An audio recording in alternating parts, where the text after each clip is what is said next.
담임 목사님께서 믿음이 역사를 만든다라는 제목으로 말씀 증거해 주시겠습니다. 시간 우리 믿음의 고백을 하나님께 드림으로 말씀 앞에 나가도록 하겠습니다. 하나님 나를 사랑하신다. 하나님은 내 인생에 크고 비밀한 계획 가지고 계신다. 하나님 오늘도 나와 동행하셔서 그 계획 이루어 주신다. 아멘. 그렇게 될 줄로 믿습니다.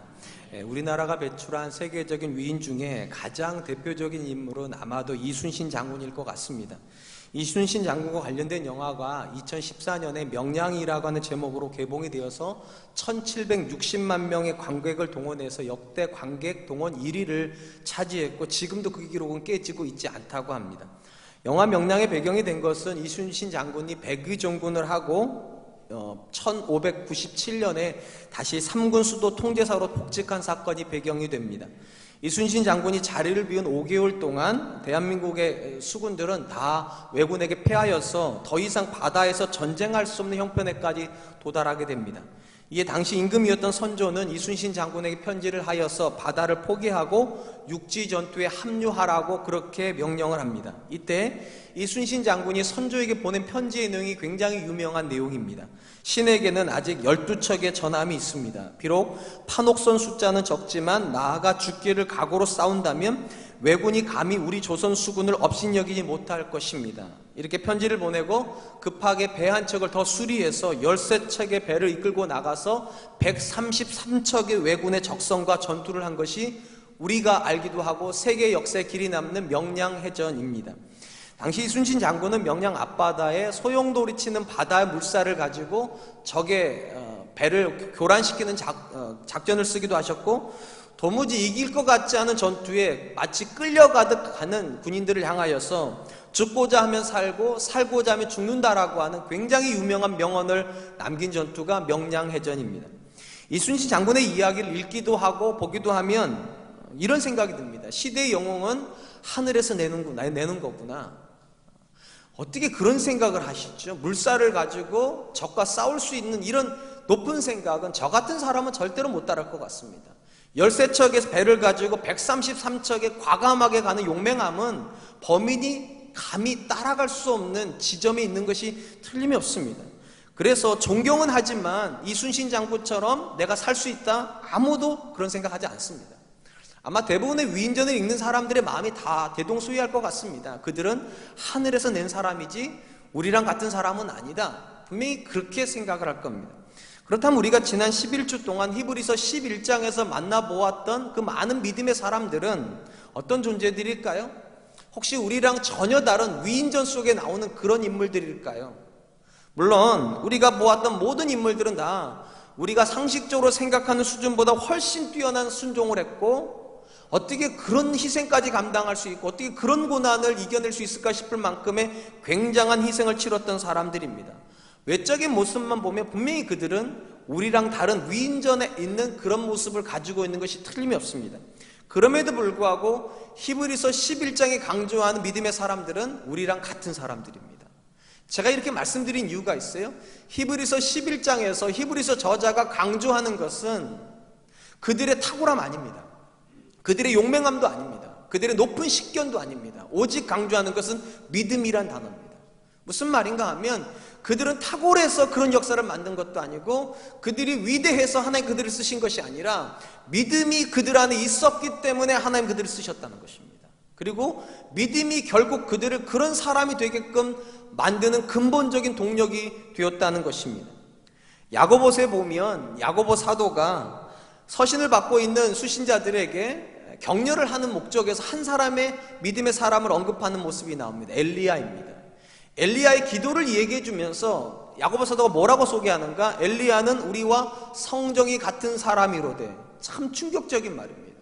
엘리야가 우리랑 같은 사람이다. 여러분 이게 믿어지십니까?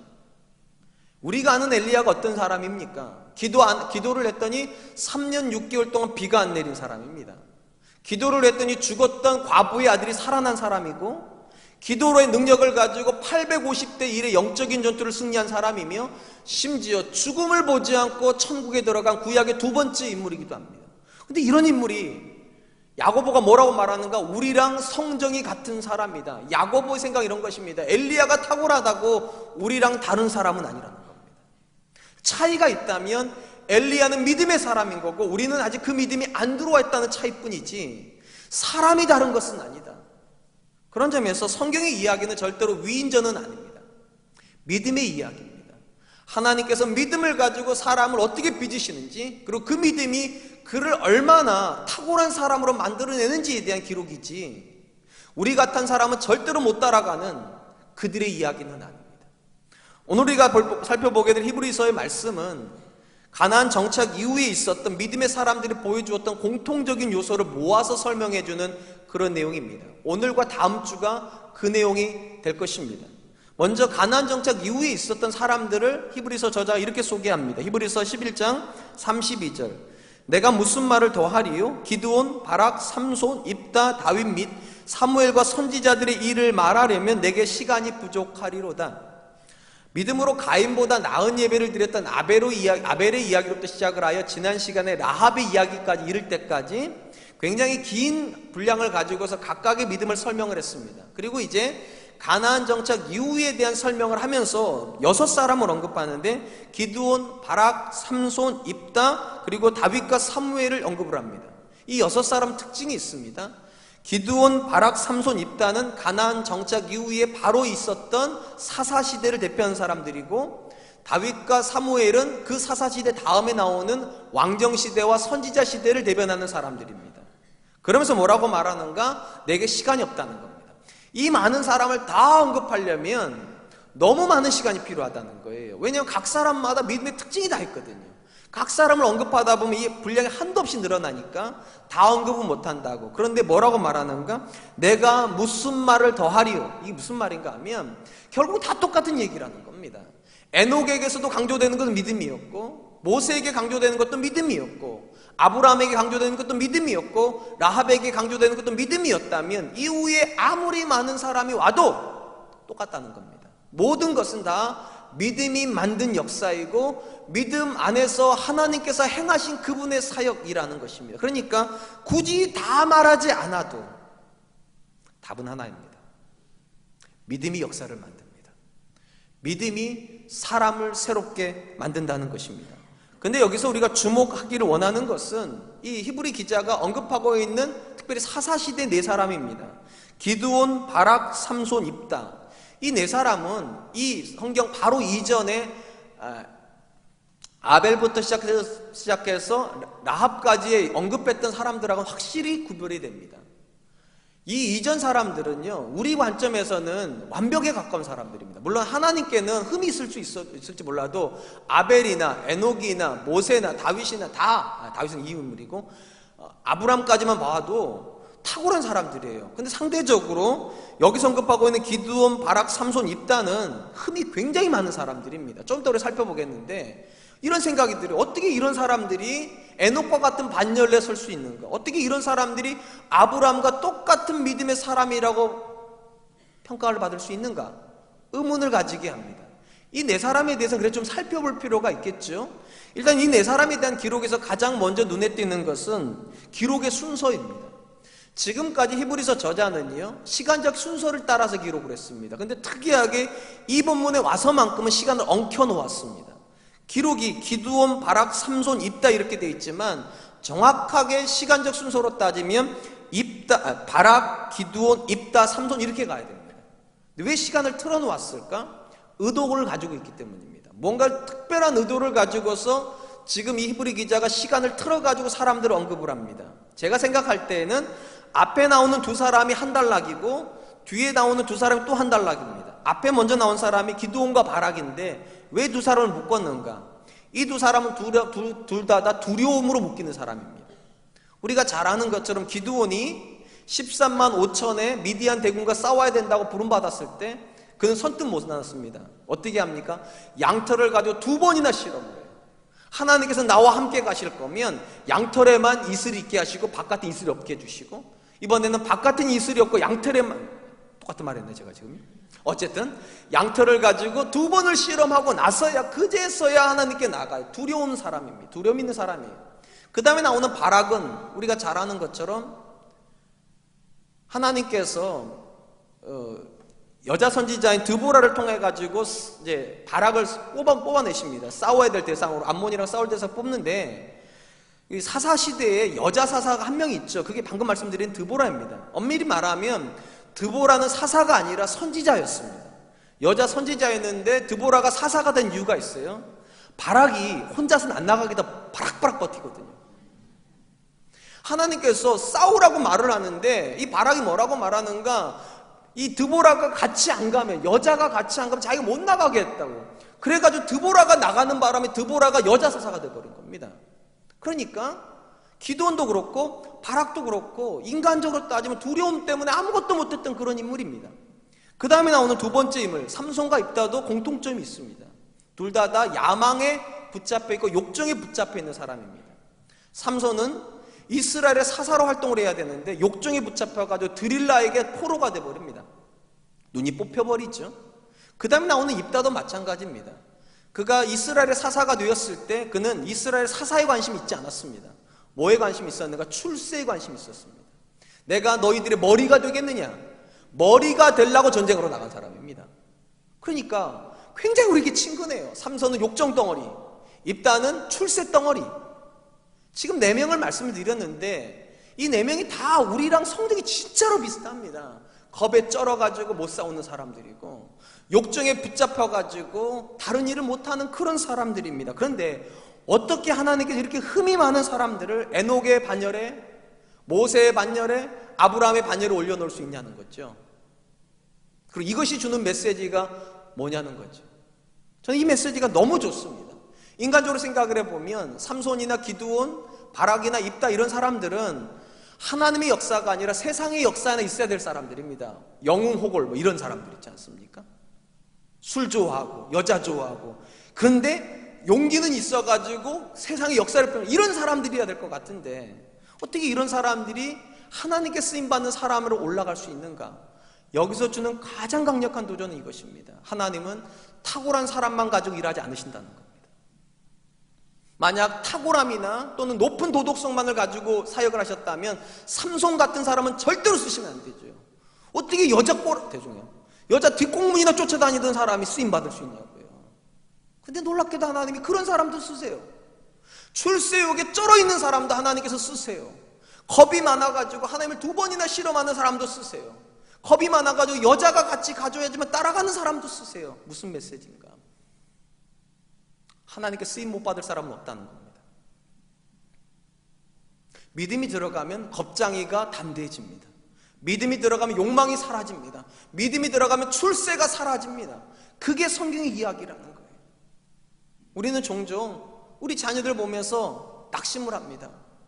하나님께 저런 거 쓰시겠나? 우리 남편들 보면서 낙심이 됩니다. 그렇게 기도를 했는데 술을 못 끊는 남편을 볼 때, 거짓된 삶을 사는 남편을 볼 때 하나님께서 저런 남편을 쓰시겠나? 낙심이 될 때도 있습니다. 최근에 이 설교할 때 우리 집 얘기하는 게 참 부담스러워요. 근데 우리 둘째 녀석에 대한 이야기를 좀 하려고 합니다. 우리 둘째 녀석이 이번에 고등학교 들어가는데 분당은 이제 지망학교를 이렇게 쓰지 않습니까? 근데 이제 발표하기 하루 전날인데 저하고 제 아내가 앉아있는데 갑자기 와서 이러는 거예요. 엄마 아빠 절대 이번에는 이렇게 기도하지 마. 하나님이 뜻대로 보내주시고 이렇게 기도하지 말라는 거예요. 꼭 집어서 내가 가고 싶은 학교가 있으니까 꼭 집어서 기도해달라는 거예요. 하나님 이번에 희민이가 이 고등학교를 가고 싶다니까 이 고등학교 들어가게 해주십시오. 그럼 또 뭐라고 말하는가? 나 고등학교 간 다음에 엄마 하나님 앞에 원하는 대학 보내달라 이렇게 기도하지 마. 나 이 대학 가고 싶으니까 이 대학 가게 해주세요. 이렇게 기도하라는 거예요. 어린애가 그렇게 말하니까 귀엽기도 하고, 그래서 제가 그날 새벽에 와가지고 그랬어요. 하나님 우리 희민이가 이번에 꼭 이 학교 가고 싶다는데 어떻게 좀 안 되겠냐고 제가 그렇게 기도했어요. 근데 마음에 어떤 생각이 드는가? 사실 그 기도는 하나님 급여하는 기도 아니거든요. 하나님 어떤 고등학교를 보내주시든지 하나님의 선택이 가장 좋은 선택이라 저는 믿습니다. 이렇게 가야 되는 거거든요. 어떤 대학을 꿈꾸든지 내가 원하는 대학보다 하나님이 준비하고 계신 대학이 더 좋은 대학일 겁니다. 이렇게 믿고 가야 되는데 우리 둘째 녀석은 아직까지 욕심이 좀 있어가지고 나 이 고등학교 가고 싶고 이 대학교 가고 싶다고, 그런 모습을 보면 이런 생각이 들어요. 아직도 멀었구나. 믿음이 들어갈 아직도 멀었구나. 그리고 그런 자녀를 키운 게 저니까 제가 그렇게 가르친 걸 죄송하지만 그런 것 같아요. 그러니까 저도 이런 생각이 들어요. 너도 아직도 멀었구나. 그러다 오늘 본문을 만나니까 소망이 생기는 거예요. 하나님께서 위대한 사람만 쓰신 것이 아니라 겁장이도 쓰셨고 욕망덩어리, 욕정덩어리도 믿음 가운데 변화시켜서 쓰셨다면 내가 내 자녀 포기할 필요 없죠. 내가 내 자신에게 절망할 필요 없죠. 왜냐? 믿음이 사람을 바꾸는 것이지 사람이 사람을 바꾸는 거 아닙니다. 믿음이 일하게 만드는 것이지 사람이 일하는 게 아닙니다. 그래서 저는 이런 부분이 너무 좋아요. 기도원에 대한 이야기, 바락에 대한 이야기, 삼손에 대한 이야기, 입다에 대한 이야기는 소망의 메시지입니다. 우리도 할 수 있다고, 여러분도 할 수 있다고, 여러분의 자녀도 할 수 있다고. 하나님께서 얼마든지 믿음 가운데서 사람을 바꾸어서 그 사람으로 하여금 역사를 새롭게 하는 사람이 되게 할 수 있다면, 저 2017년 우리 자녀들을 바라보면서 소망의 메시지가 있었으면 좋겠습니다. 내 자녀도 믿음 안에서 새로워질 수 있다. 사랑하는 성도 여러분, 만약에 하나님께서 히브리서 11장을 기록하면서 이런 입다에 대한 이야기나 삼손에 대한 이야기 이런 거 다 빼놓으시고 진짜 근사한 사람들의 이야기만 싹 세워놨다면 우린 이랬을 겁니다. 그렇지, 역시나 하나님도 사람을 선별하시지. 될 만한 사람만 사랑하시지. 나 같은 건 관심도 없지. 내 자녀 같은 애들은 관심도 없겠지. 이럴 수 있어요. 근데 우리 하나님은 참 소망이 많으신 하나님이십니다. 여기다 삼손의 이야기를 써놓으니까 여러분, 삼손이 욕망에 끌려가지고 눈이 다 뽑혀버리지 않습니까? 아무것도 못하는 사람 아닙니까? 근데 그에게 다시 믿음이 들어옵니다. 하나님 앞에 나를 좀 써달라고. 그리고 그 믿음이 삼손의 힘을 회복시킵니다. 그리고 3,000명과 함께 죽는 기적을 만들어냅니다. 저는 이런 하나님이 너무 좋습니다. 포기하지 않으시는 하나님. 눈이 뽑혀있는 삼손도 포기하지 않으셨다면 우리 자녀들 포기 안 할 줄로 믿습니다. 우리 연약함도 포기하지 않으실 줄로 믿습니다. 다시 일어나십시오. 다시 하나님 앞에 서서 이렇게 말씀하십시오. 하나님, 연약하지만, 초라하지만, 부족하지만 하나님 믿음으로 나를 새롭게 해주시고 믿음으로 내 자녀를 새롭게 해주셔서 하나님의 역사를 쓰게 해주십시오. 하나님, 삼손도 됐는데, 입다도 됐는데, 기도원도 됐는데, 바락도 됐는데 왜 나는 안 되겠습니까? 왜 내 자녀는 안 되겠습니까? 기도하는 저와 여러분 되실 수 있었으면 좋겠습니다. 히브리서 저자는 가나안 정복 이후에 대표적인 인물 6사람을 언급한 다음에 그 다음에 이름이 언급되지 않은 수많은 사람들의 이야기를 이렇게 또 정리를 합니다. 33절 34절, 그들은 믿음으로 나라를 이기기도 하며 의를 행하기도 하며 약속을 받기도 하며 사자들의 입을 막기도 하며 불의 세력을 멸하기도 하며 칼날을 피하기도 하며 연약한 가운데 강하게 되기도 하며 전쟁에 용감하게 되어 이방 사람들의 진을 물리치기도 하며. 히브리 저자가 시간이 없다고 그래가지고 없으니까 일일이 다 언급을 못한단 말이죠. 그래서 모든 믿음의 사람들, 이후에 살았던 사람들의 특징을 거기다가 다 모아놨습니다. 그리고 이 이야기를 읽다 보면 떠오르는 사람들이 있어요. 예를 들면 믿음으로 나라를 이겼다 하면 제일 먼저 떠오르는 사람은 히스기야. 아수르가 18만 5천의 대군을 끌고 와가지고 항복하라고 말할 때 오직 믿음으로 그 적군을 물리치거든요. 그 다음에 믿음으로 의를 행했다. 의라는 건 옳은 일이란 말이죠. 이 이야기를 들을 때 가장 먼저 떠오르는 사람은 에스더예요. 이스라엘 민족을 구원해야 되겠는데 왕에게 가가지고 내 민족을 구원해달라고 말을 하려면 목숨을 내놔야 됩니다. 옳은 일을 해야 되는데 목숨이 필요해요. 그런데 믿음으로 그 일을 합니다. 그 다음에 약속을 받았다. 하나님께서 다윗에게 너의 자녀와 너의 가문을 하나님께서 영원히 왕국으로 세우시겠다 약속을 주신단 말이죠.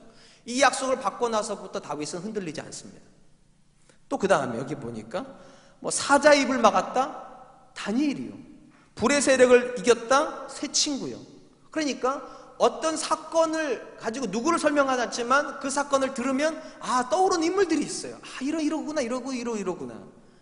어쨌든 분명한 건 이것입니다. 33절부터 34절까지 이름은 언급되지 않은 모든 사람들의 행했던 믿음의 모습은 공통점을 하나 가지고 있습니다. 그들은 다 뭔가를 시도하는 사람들이었다는 겁니다. 사실은 이것은 32절부터 34절에만 나오는 특징은 아닙니다. 히브리서 11장 전체가 가지고 있는 특징입니다. 모든 믿음의 사람들은 그 믿음 때문에 무언가를 하고 있는 사람이었지 아무런 것도 없이 제자리에 정체되어 있는 사람들은 없었다는 겁니다.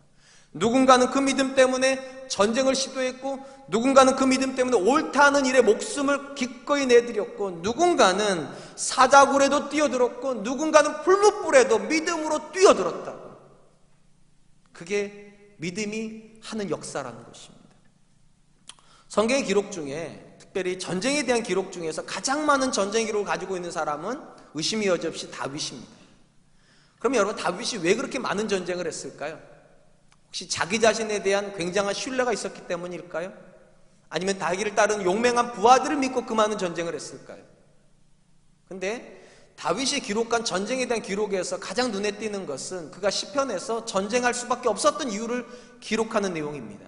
시편 18편 39절입니다.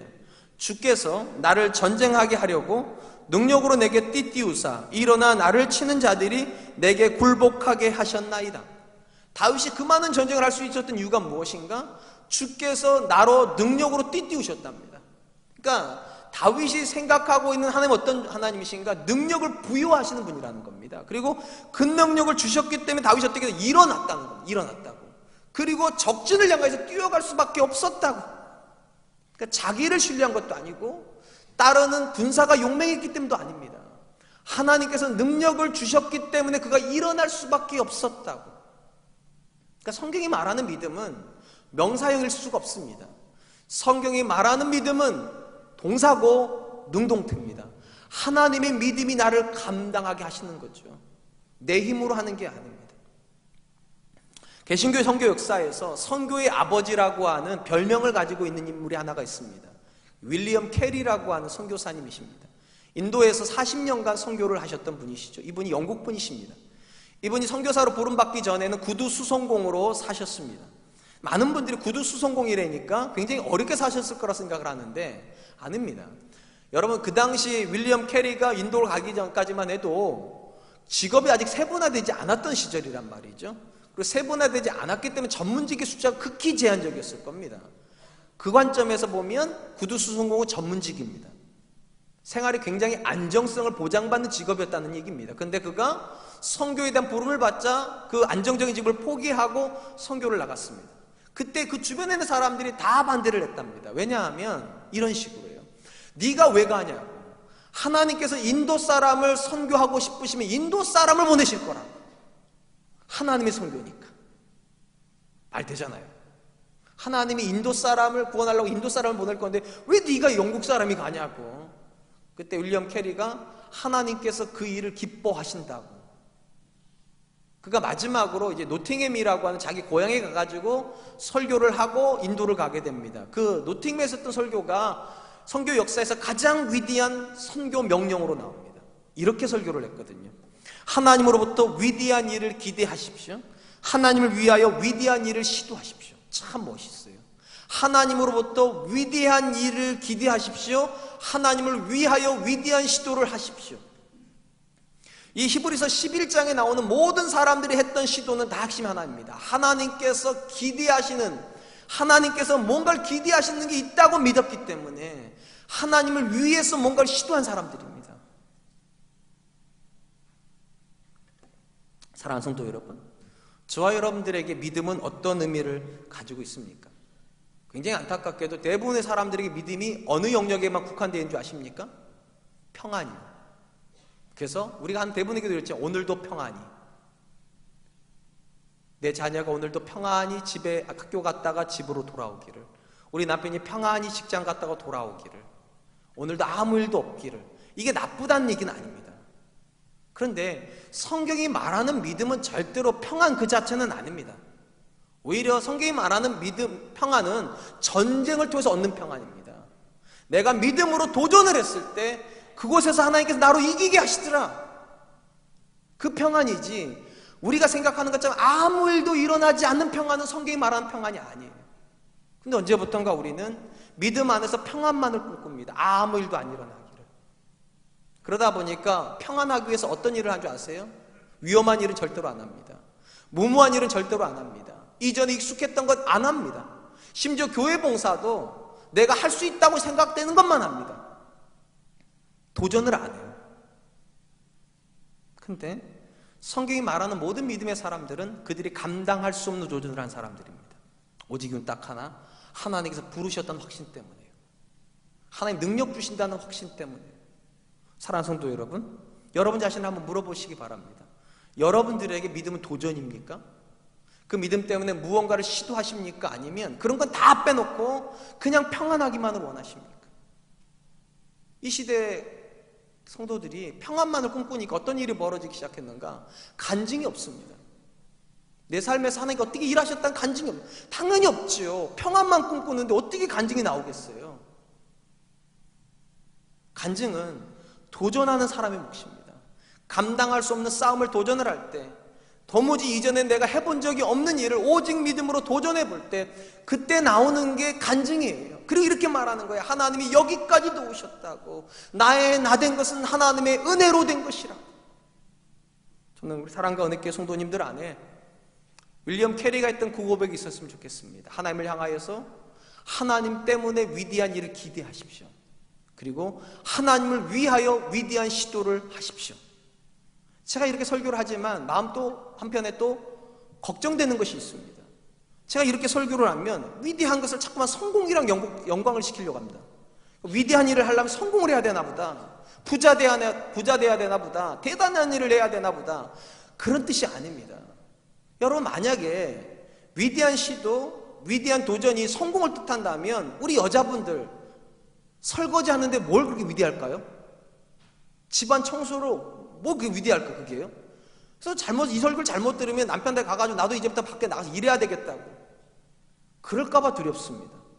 제가 말씀드린 위대한 시도는요, 하나님 때문에 여러분이 하는 일에 새로운 의미를 부여할 수 있어야 된다는 겁니다. 누군가는 똑같은 설거지를 하는데요, 입이 푸퉁 터가지고 내가 이런 건 하려고 대학교 나왔어? 내가 설거지학과 나온 것도 아닌데 내가 이런 설거지 한 분이 계세요.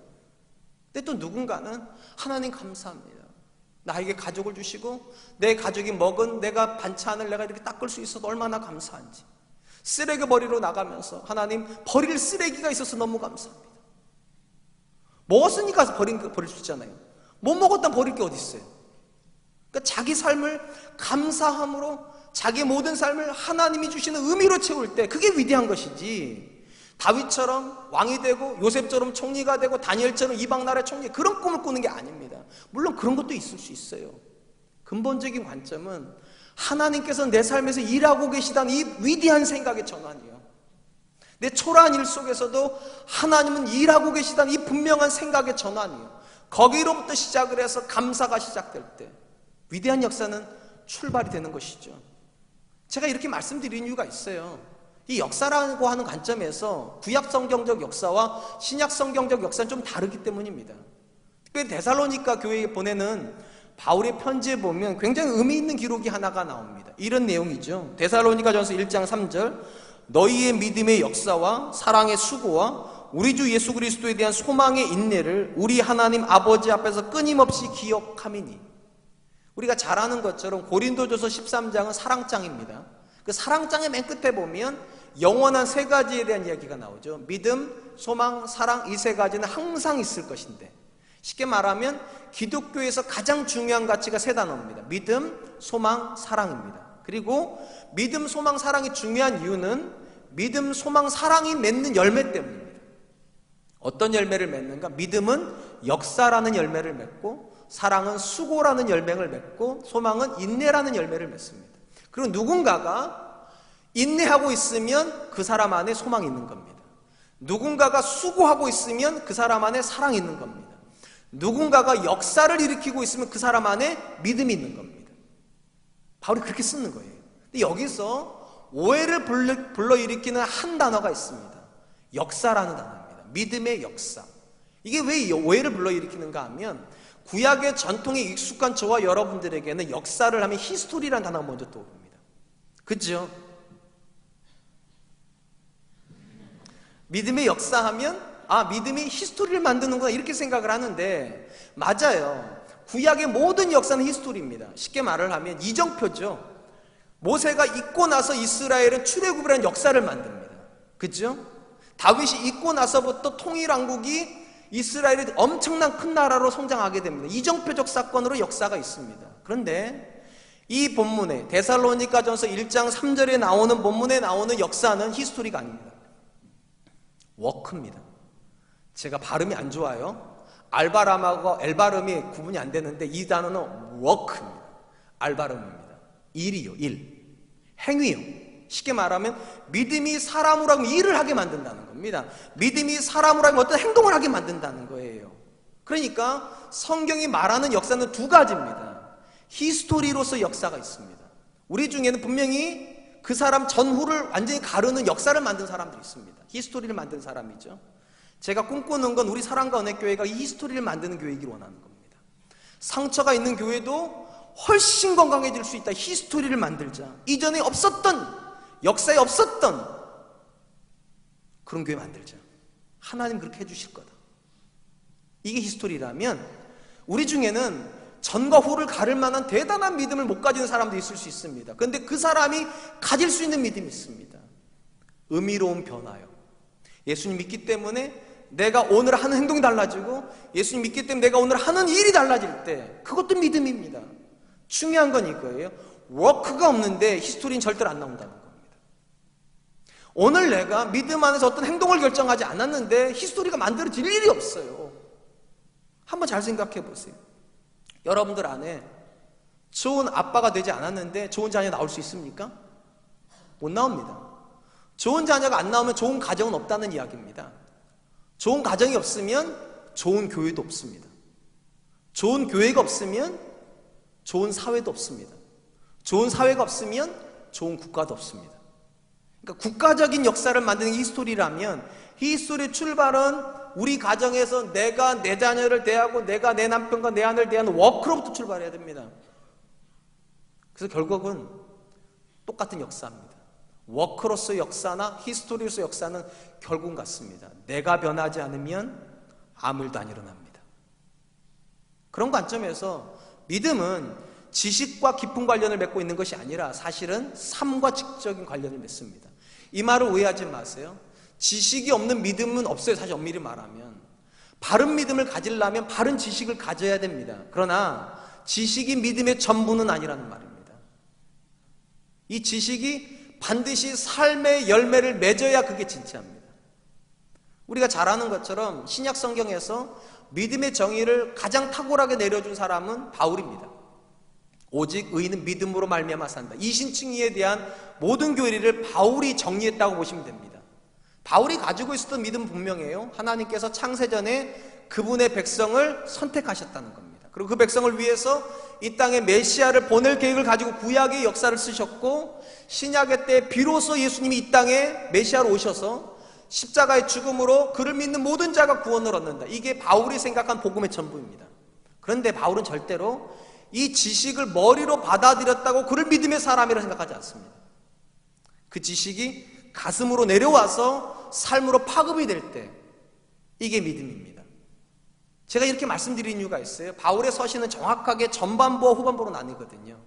전반부는 항상 믿음을 설명합니다. 후반부는 믿음에 대한 증명입니다. 삶이요. 다 살펴볼 필요는 없고요. 에베소서만 봐도 그렇습니다. 에베소서가 6장까지 기록이 되어 있는데 1장부터 3장까지 믿음에 대한 설명입니다. 우리가 아는 예정론부터 시작이 돼요. 믿음에 대한 설명이고 4장부터 6장까지는 삶에 대한 설명입니다. 쉽게 말하면 너희가 이런 믿음을 가지고 있다면 이런 삶으로 증명하는 거라고. 이 믿음은 삶으로 증명이 된다. 다 설명 못하고요. 우리가 잘 아는 이야기들 있잖아요. 남편들아, 아내들아, 부모들아, 자녀들아, 종들아, 상전들아, 그게 다 에베소서에 나오는 이야기입니다. 그 중에 하나가 이것이죠. 남편들아, 아내를 사랑하기를 그리스도께서 교회를 사랑하심과 같이 하라고. 이게 무슨 말인가? 믿는 남편이 믿음이 어떻게 드러나냐는 거예요. 믿는 남편의 믿음은 아내를 사랑하는 걸로 드러난다는 겁니다. 여러분들이 아무리 장로, 목사 그 이상 돼도 소용없습니다. 아내를 사랑하지 않는 믿음은 거짓입니다. 그 다음에 나오는 게 그거죠. 아내들아, 남편에게 복종하기를 교회가 그리스도에게 복종함과 같이 하라고. 교회 다니는 여자분들일수록 자긍심이 굉장히 높습니다. 왜냐하면 하나님 앞에 남자와 여자 동등하니까. 그러다 보니까 어떤 일이 벌어지는가? 동등됨을 주장하려고 그래요. 같이 놀라고 그런다. 죄송해요. 이렇게 말해서. 상전이신데 여자분들이. 어쨌든 그런다는 거죠. 그런 여자들을 향하여서 교회가 복음이 뭐라고 말하는가? 믿음 있는 아내들아, 너희 믿음이 어떻게 증명되냐는 거예요. 남편에게 복종함으로 증명이 된다. 그래서 사실은 믿음은 지식보다 삶에 더 깊은 관련을 맺습니다. 삶이 안 변하면, 바울의 말로 말하면 워크가 안 변하면 절대로 믿음 역사하지 않습니다. 믿음이 움직이지 않으면 하나님의 히스토리는 절대로 완성되지 않습니다. 사랑하는 성도 여러분, 한번 스스로에게 물어보시기 바랍니다. 여러분은 믿음이 있기 때문에 뭐가 달라지신 점 있습니까? 여러분의 워크가 바뀌고 있습니까? 생각이 바뀝니까? 선택이 바뀝니까? 행동이 바뀝니까? 그래서 나 때문에 내 아내가, 내 남편이 달라지고 나 때문에 내 자녀가 달라집니까? 거기가 안 되면 히스토리는 절대로 이루어지지 않습니다. 저는 우리 사랑과 은혜교회 성도님들에게 믿음은 시도였으면 좋겠습니다. 좋은 남편 되시기를 시도하십시오. 오늘은 가셔서 죄송하지만 설거지도 한 번쯤은 해보세요. 저도 설거지 할게요, 오늘이요. 제 아내가 외식 안 한다면. 아내들이요, 남편에게 한번 복종해 보십시오. 남편이 어떤 말 하면 삑 소리를, 쓸데없는 소리, 이런 거 하지 마시고 남편의 말에 한번 복종해 보십시오. 그게 복음입니다. 이제 말씀을 맺으려고 합니다. 히브리 저자가 말하고 있는 역사는 히스토리가 맞습니다. 전과 후를 가르는 역사예요. 근데 그런 역사만을 만약 역사라고 말한다면 우리 중에 대부분 절망합니다. 나는 그런 역사 못 쓰는데. 참 감사하게 성경이 말하는 또 다른 역사가 있습니다. 사도 바울이 말하는 거죠. 믿음의 워크요. 내가 하는 아주 자수한 행동들, 내가 하는 아주 사소한 말들, 이것도 역시 믿음이랍니다. 참 감사한 것은 이 사소한 것이 모여가지고 히스토리가 형성이 되는 것이지, 워크가 없는데 히스토리가 나오는 법은 없어요. 그러니까 우리가 가정 안에서 좋은 남편이 되고 좋은 아내가 되고 좋은 부모가 되는 건 사소해 보이는 게 하지만 사소하지 않아요. 그 사람들 때문에 믿음의 가문이 형성이 되는 것이고, 그 가문 때문에 믿음의 교회가 형성이 되는 것이고, 그 교회 때문에 사회가 바뀌는 것이고, 바뀐 사회 때문에 국가가 달라질 수 있다면, 오늘 여러분들이 여러분 자녀에게 하는 믿음의 말은 적은 거 아닙니다.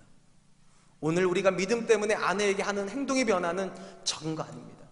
오늘 내가 믿음이 있기 때문에 내 남편에게 하는 작은 복종은 적은 거 아닙니다. 믿음으로 시도하십시오. 하나님을 향해서 위대한 시도를 한다는 말은 역사를 만든다는 얘기가 아닙니다. 위대한 역사를 만든다는 얘기가 아니에요. 위대한 역사 첫 발짝을 띄기 시작한다는 겁니다.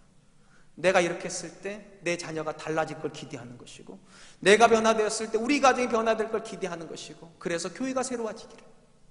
우리 사랑과 은혜 교회 안에서 믿음의 워크가 오늘 출발되어서 우리가 끝나는 시점에서 믿음의 히스토리를 경험하는 저와 여러분 되실 수 있기를 주님의 이름으로 축원드리겠습니다. 이제 우리 함께 찬양할 텐데요, 믿음으로 서리라라고 하는 찬양하려고 합니다. 여기 보면 하나님 나라라는 고백이 나와요. 찬양이에요. 여러분, 하나님 나라의 고백이 가장 중요한 건 다스림입니다. 하나님이 다스리는 그곳이 하나님 나라예요. 하나님은 어떤 사람을 다스리시는가?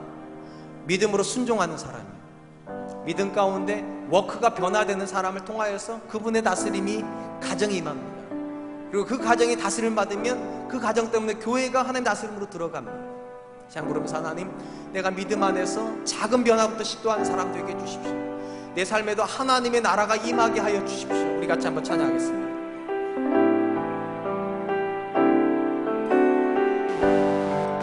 이곳에 임하신, 이곳에 임하신 하나님 나라, 가난한 마음으로 바라보리라. 먼저 그 나라 나의 삶들이 주님이 맡기신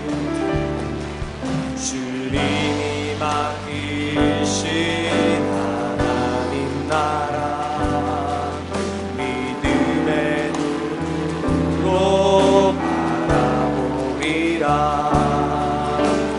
하늘의 뜻이 이 땅 가운데 완성될 그날까지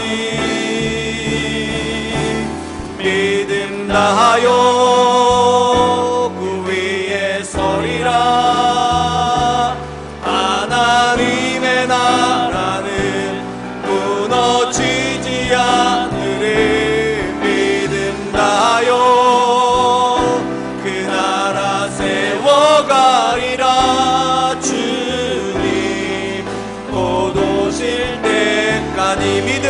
다하여 믿음 다하여 그 위에 서리라.